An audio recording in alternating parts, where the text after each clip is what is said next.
As well. So people don't know, Mr. Dickerson, you are part of my second book, 15 Conversations with Real Estate Millionaires. Truck in a Toolbox is still one of my favorite interviews ever, which was our first one 3 years ago. We talked about housing pretty much every week for 3 years. And I want to let you know that I think we have entered phase 2 of the housing crash. I want to kind of define it for you and then let you pick it apart, see what you see in that. You ready for it? Yeah, I mean, there's no housing crash, but sure. Well, there is. It's a subtle twist if people watch my stuff. So phase 1 was a 30% housing crash in transactions. And that was really caused by demand destruction, right? The Fed did their thing, raised rates. We saw rates double from 3 to 6%. Demand is easiest to crush, and crush they did. We lost between 14 and 18 million would-be buyers that would qualify at 3 that simply don't qualify at 6. Now we have talk of a recession and all of these other things going on. So phase 1 of the housing crash, I believe, started 6 or 9 months ago and now is over. And phase 2 to be clear, that is not a housing crash. Well, I'm That's twisting not a crash in housing, which would be prices, values. True. I call it a housing crash, pause, transactions. It's how I twist it on my channel because, again, the reason I bring this up, and I think it is important, I called for this to happen. I called the dates it was going to happen, and it happened. And most importantly, the second stage of this is housing is such a big component of the U.S. If we get to the end of phase 2, which we'll talk about in a minute, it'll be a 50% crash in transactions, and that will pull us into a recession. So some people kind of like try to poke at me and say, Michael, you're talking about housing crash, not in price. I get it. I don't believe it's coming. I don't think a crash in price or value is coming. There is a crash in transactions. It happened when I said it was happening, and I think it gets worse from here. All right. Yeah. And that's the whole thing. I mean, yeah, prices are correcting in some markets, not everywhere. I mean, in my market, there was a house that was way, in my opinion, still way overpriced that went under contract in a couple of days. I couldn't believe it.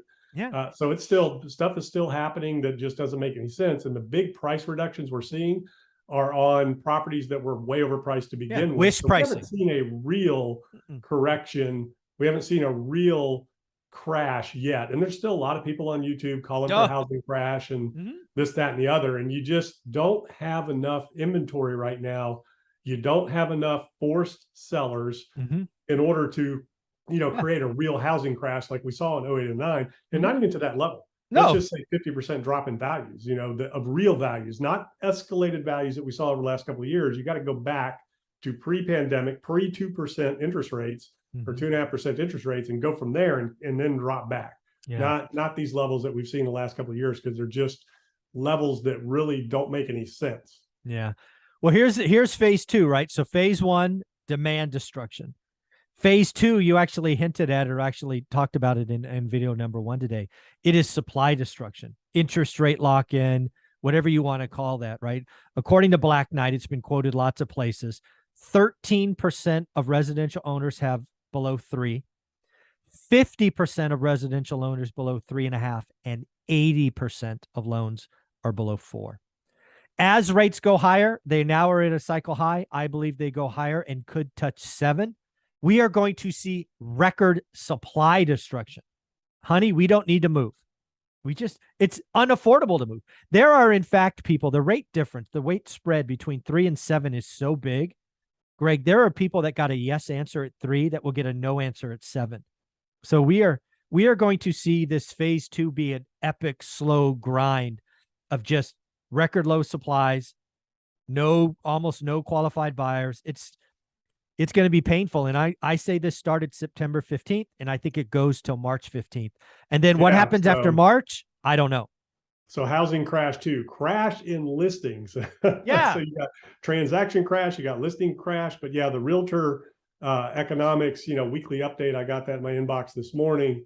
And the median listing price grew by 11.7% over last year. Yeah. New listings, a measure of sellers putting homes up for sale, were down 13% from 1 year ago. So I mean, transactions are going to crash, listings are going to crash, supply. And there's still a lot of demand out there. Well, so demand is dropping off because of interest rates, but if rates, or if enough houses came on the market at the right price, there's still a lot of demand out there. Yeah. So again, and I'm being very clear, between September 15th and March 15th is phase 2 of the housing crash. We are going to get to 50% crash in transactions because we already lost demand. Now we're going to increasingly see less listings, i.e. down 13%. I think it gets worse from here. And, we're going to get to March, which is generally the start of the spring selling season. Then we have to look at where are rates? Are we in a recession? Where's unemployment? I don't know where things go from after March, but this winter, terrible. Like if you're paid on commission, if you're a notary public, if you're title, if you're escrow, buckle up. It's going to get rough. Or realtor, but realtor. and this is the time period and what happened last year, fall and winter is when your inventory levels typically build. People will pull them off around the holidays a little bit, but generally the fall, this September, October is when you see a lot of houses hit the market, especially in resort areas like the Outer Banks where I started. Everybody wanted to get all their income for summer money, yeah, put their house on the market in the fall and winter. So, I mean, even that market still not seeing a lot of properties hit the market. It's really interesting. What's going on. I mean, it's just crazy. I mean, it's the weirdest housing market we've ever seen. I guess you could call 2008 and 9 weird, but we've never seen I actually thought 08 and 09 was predictable, right? Because again, we had 50% ARMs, we had ARMs resetting, we had pick a payment loans. We had, again, the biggest thing for me, Greg, was I remember vividly declining tenants as renters, like bad credit, no income, but they bought a house. I'm like, how the hell does that work?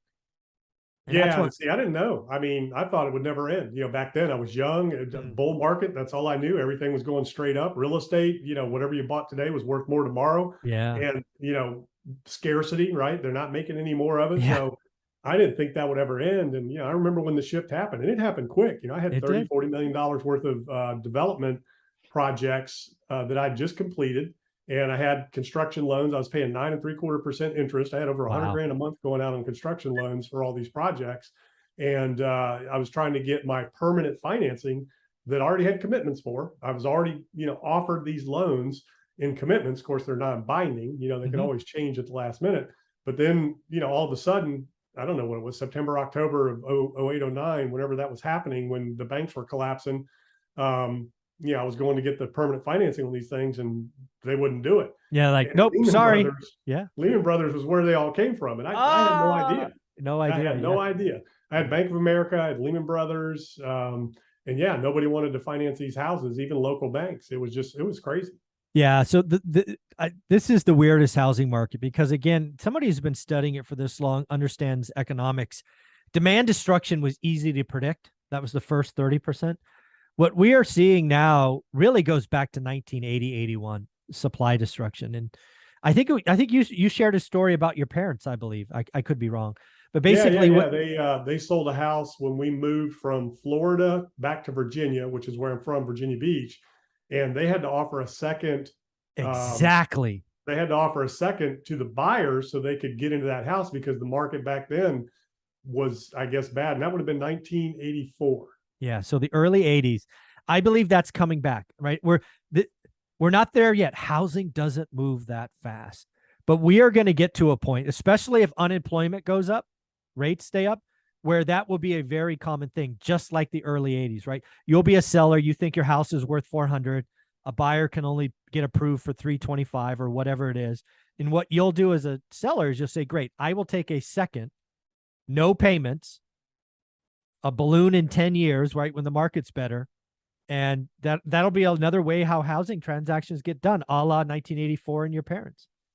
Yeah. And I'm not sure what the deal was back then, why, whether it was a value thing or just people couldn't qualify because it was, credit was tighter. I don't know, or but deals got done even at high rates. Deals got done. They'll get done now. And that's where, like we talked about subject to. And I know a lot of people watching this don't understand it or didn't, but just, educate yourself on subject to, because that's where opportunities will arise to be able to take over some loans, because people are going to list their house at high prices and it's not going to sell. So that's where you can go in and say, look, what's your interest rate? What kind of mortgage do you have? What's your interest rate? And you go in there and offer to take over that loan, pay commissions, pay them their equity, pay everybody. Whatever. With a regular, I mean, you can negotiate whatever you want, and it depends on what those people really need and what they're willing to do. And, people will walk away from their equity just to, get away from the payment if they have to, especially if they have to move or whatever. But again, you need forced sellers. And, you say the housing market doesn't respond or react quickly. It does if there's zero, if you can't get the financing, the market dries up. And that's what happened. You could not get the financing. And that's where things change fast, because listings started stacking up. The difference this time, whole different homeowner, whole different health. They have good jobs, they're qualified, they've put good money down, so they're the payment won't change to walk away.